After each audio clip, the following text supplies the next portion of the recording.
be professional is a low bar. It's just saying you're talking and no one, I'm sorry. It's saying you're gonna do the work on a timeline and then do the work on the timeline. I think most people are like, okay, I know people love to shit on middle management, and I do think there are a lot of bad people in middle management that do nothing. But the good managers have often this one skill that is goated that very few people have, and it's a reason why good managers get to be good managers. Gauging time, managing expectations properly being able to answer and being correct when someone's like, how long is this project gonna take? How long will it take for me to get this thing delivered? And they're like, this will take 3 weeks. This will take 50 hours. People who are able to accurately do that are so few and far between. They're very few in this world that can like properly gauge that. So it's not just artists that are really bad with timelines, but like everybody with the amount of work they do, everybody sucks at it. And that is just what a lot of, again, only the good ones, but the good managers are often good at, is like understanding their team and being able to like properly talk to a client and tell the client like, yeah, no, realistically this will take this many hours, right? And they don't even talk to their team too much about it. They already know, and they just kind of keep the expectations going,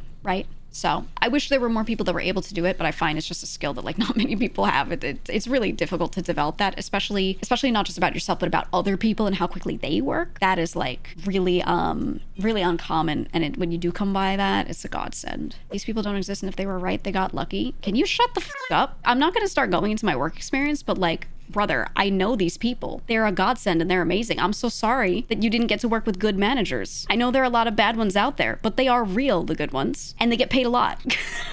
Unfortunately for everyone else, but they do get paid a lot because they're great. Never met one. Okay, that's fine. But you said they don't exist like you're, you know, like you've met every manager in the world. Don't generalize. When someone generalizes against you, you'd be so upset. But I work in tech, don't care. How many different companies have you worked at? Most people worked at a couple. How many tech companies are there? A billion, you know?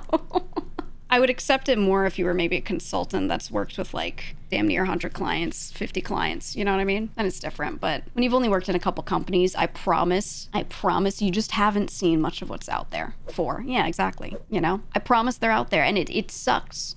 Here's what happens is the crazy thing that's the worst. The really good ones know they're good, and they get scooped up by consulting firms, because when you work as a consultant, you can often like bill out the ass per hour. So the good managers, because they're so few and far between, get scooped up by the big consulting firms and then get sent out for like $1 bajillion an hour, and they do all that work and they get paid so much.